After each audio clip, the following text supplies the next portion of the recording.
Hello everyone, it's Anita, and in today's video I'm going to talk about the books I read in 2019. I did this last year as well, and I don't know, I really like watching these types of videos. I read 25 books in 2019 and I tracked that on Goodreads. Goodreads is, I think, a really fun app to track what you're reading, what you want to read, things like that. I will link my account down below. I'm trying to keep it short and sweet because last year's video was way too long, but yeah, I'm trying my best. So a lot of these books were ebooks and one audiobook, and I borrowed some books from my uni library, so I don't have them in a physical form with me right now. I will just put a picture of the cover somewhere on the screen. Okay, so the first book I read in 2019 was The Count of Monte Cristo by Alexandre Dumas.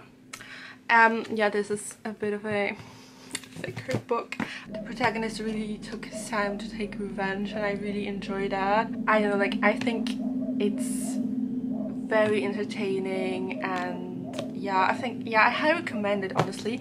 I know it's a lot to go through, but it's really worth it in my opinion. The next book I read in 2019 was Becoming by Michelle Obama. The thing is, I didn't plan to read her book, but a friend of mine had tickets for her book tour, and I thought, okay, you know what, if I'm going to that event, I might as well read the book first to know what she's talking about. The next book I read was Criminology, A Very Short Introduction by Newburn, and I borrowed that from my uni library, and yeah, it's basically an introduction to criminology. If you're new to the subject, you want to get into it, I highly recommend that book. Then I read In Cold Blood by Truman Capote.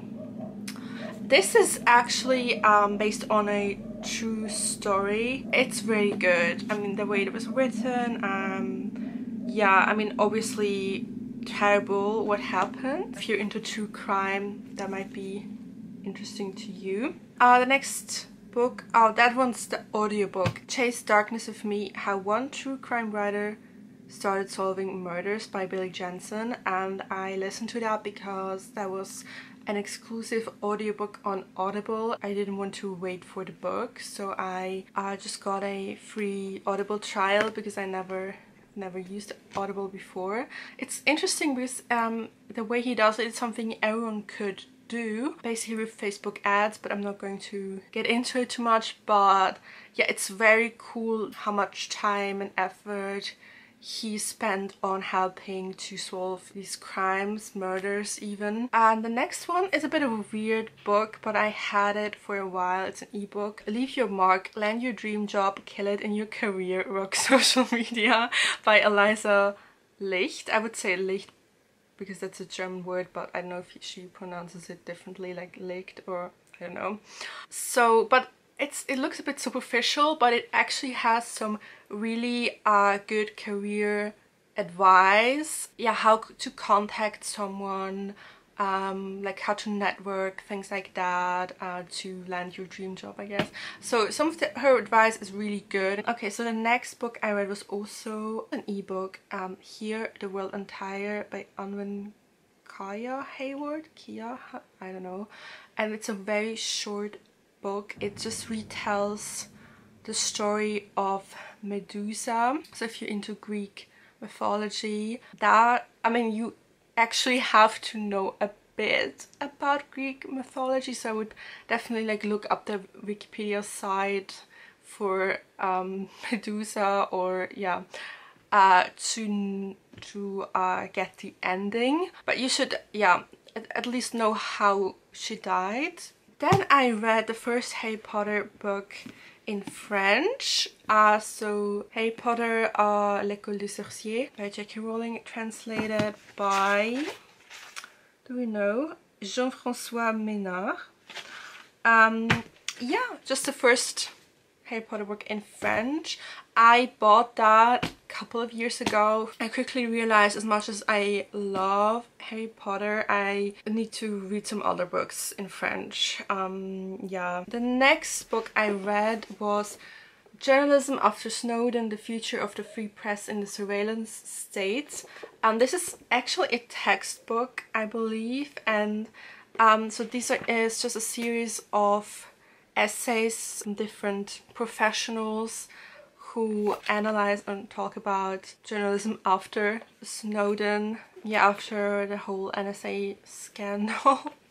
I thought it's very interesting, and I actually used one of those essays for a paper I had to write, so that was cool. The next book I read, I was borrowed from my uni library, is Terrorism, A Very Short Introduction by Charles Townshend. And there's this whole series out there with any topic. There are so many topics, and then so blah blah, a very short introduction. So you can find a lot of these like really short books explaining just, you know, the basics, and I really enjoyed them. The next one I read was Hollywood, A Very Short Introduction. I had that as an ebook, but it was very interesting. First I was like, oh, why did I purchase it? I thought it was interesting to learn about movies that were produced during the Cold War, which were very anti-communism, and that how they excluded some actors they thought they were in favor of communism,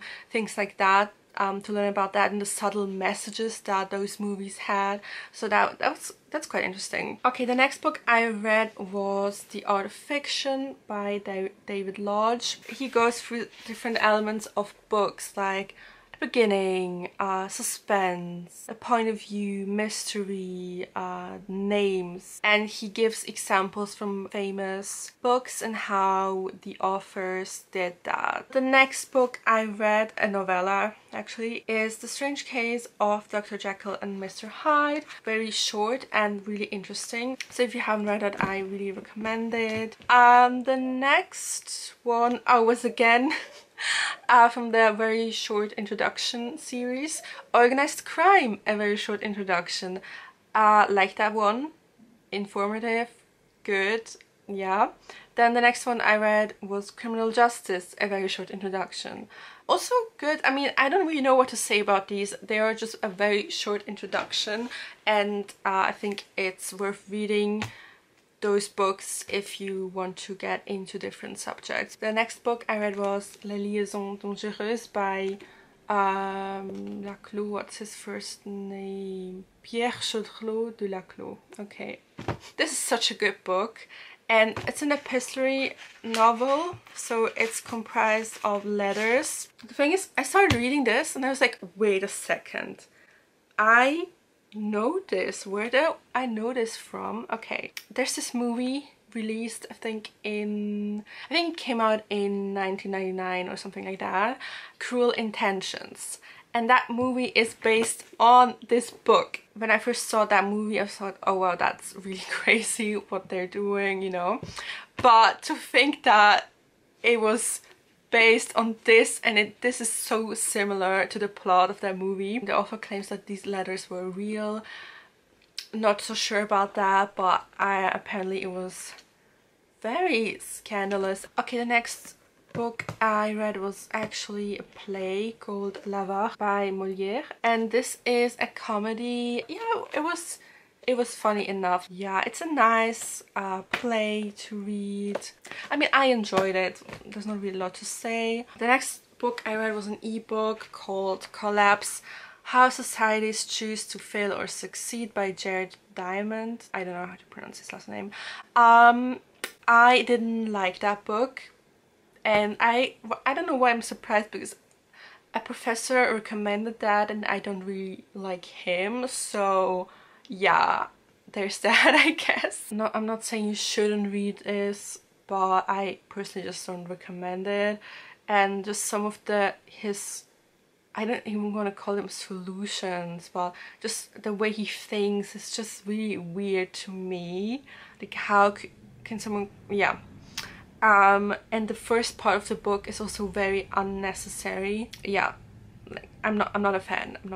Okay, the next book I read was The Goldfinch by Donna Tartt, and I read that because a friend of mine I wanted to go to the cinemas to see the movie. I was like, oh okay, I read the book first, although I don't know, like for some people that doesn't make sense, but okay. And I read that book, but funnily enough there were no cinemas showing the movie anymore, like we just missed it. So I haven't seen the movie yet, so yeah. The next book I read was another play, Les Justes by Albert Camus. This is based on the true story of a group of Russian socialist revolutionaries who assassinated the Grand Duke Sergei Alexandrovich in 1905. I quickly had to charge the camera, so I hope it is okay. We're almost done. The next book I read was Kaffee und Zigaretten by Ferdinand von Schirach. He's a German author. He used to be a lawyer, and all his books are pretty much about moral philosophy, the philosophy of law, things like that. And most of them consist of like short stories, but I think this one is more based on his life. Then the next book I read was Das Urteil und andere Erzählungen by Franz Kafka, also in German. As you can tell, it's good to like this publisher because you get little notes. For example, if there's a word that's not used anymore, they explain it on the side, and in the back of the book you get a lot of information. You kind of need to understand these stories because you kind of need to know what influenced him, pretty much know his biography to understand some of the things he wrote, which is kind of hard. Okay, the next book I read was Ethnic Options: Choosing Identities in America by Mary C. Waters, and I read that because I'm writing a paper on basically DNA tests and like choosing your identity, things like that. So that's why my professor recommended this book, and I read it, you know, from cover to cover. That's why I'm including it in here, and I thought it was very interesting, especially the end is very good. The next book I read was La Tulipe Noire by Alexandre Dumas. I thought, you know what, I should read some of his works in French because The Count of Monte Cristo, the first book I read in 2019, was in English because I just didn't feel confident enough to read such a huge book in French because that would have taken me the whole year probably. But no, so I know for like, okay, read something else by him in French, and I picked this book, and at first I was not really sure about it, but it's also really good. The theme and a lot of things just remind me of The Count of Monte Cristo. You can definitely tell that it's written by the same author. Like some of the elements are so similar. And the last book I read in 2019 is an ebook. It's Adnan's story, The Search for Truth and Justice After Serial. I don't know if you're familiar with the case of Adnan Syed. He's in prison for the murder of his ex-girlfriend, and he was arrested and charged when he was 17, and like, I'm not saying he's innocent, like I don't know. It is so clear that the police only looked into him because he's Muslim. There are so many things that the podcast left out, and if you want to know more about his case, then I recommend reading this book. I listened to that podcast and yeah, I already knew a lot of it, but like some of the things are really kind of shocking to me, and I don't know, like it must be really hard to live in a country where it's so common to be convicted of something you didn't do, or where there was just no clear evidence of it. So yeah, I think the whole case is just very weird. Like it wasn't handled well, but if you followed that case, if you listen to that podcast and are interested in learning more about it, then I highly recommend that book. So yeah, those were all the books I read in 2019. I hope you found it interesting. Thank you so much for watching. If you haven't subscribed, it would really make my day if you did that. Alright, see you in my next video. Bye!